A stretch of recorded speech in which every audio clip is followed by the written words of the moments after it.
Good evening, everyone. This is the usual 8 a.m. news, and I'm your host, RusTVNews.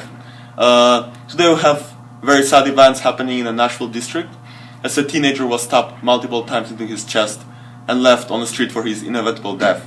Now we have another RusTVNews reporting live from the event. Thank you, Ruslan. Now we're recording live from the crime scene as police cars start approaching the location. Yesterday around the midnight, a 17-year-old boy, Andy Wolowitz, was murdered on the street and left for his inevitable death. 2 minutes into his trip, he got stabbed into the left area of his chest, damaging his lungs. Few witnesses have been found, but none of them decided to call the police when passing the bleeding out victim. Right now, police doesn't have any witnesses except for an old lady, Rebecca James, who actually saw the suspects, the people who are suspected in a crime, on the street earlier that night. Well, they were talking really loudly, so that's which attracted my attention to the window. So when I was looking through the window, I saw about 3 teenagers. They were about 17 years of age, but I couldn't make out their faces because I'm too old and my visions are getting bad. The head police officer of the Nashville district made a statement today during the morning briefing. The number of cases that ended violently because the tensions between the two gangs, Guardians and the Royals, are increasing. The gang members refuse to give any comments for now, as they're waiting until the investigation will be over.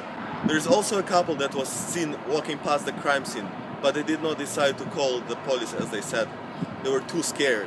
Our crew managed to get an interview with the girl that was passing by the dying Andy, where she anonymously described the scene and her actions. My boyfriend and I were passing by that night, and we saw a man breathing heavily lying on the edge of a party. We approached him to ask if he was fine, but he was not.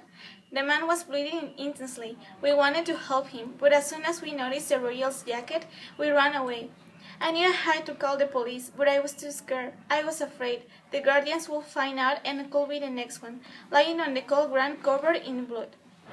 The witness and her boyfriend are now in police custody for not assisting in crime prevention, and they will be kept there until the investigation is over. While the investigation continues, it is not clear who committed the murder and who will be persecuted for it. What is clear is that the municipal government is going all in, requesting reinforcements and investigating to the bottom.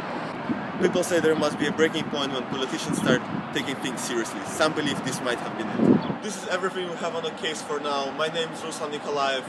This is RusTVNews, and we're out. Thank you. Thank you, Ruslan. And now moving to the interesting news of the day, we have the exclusive footage of a dog riding a skateboard. Here it is.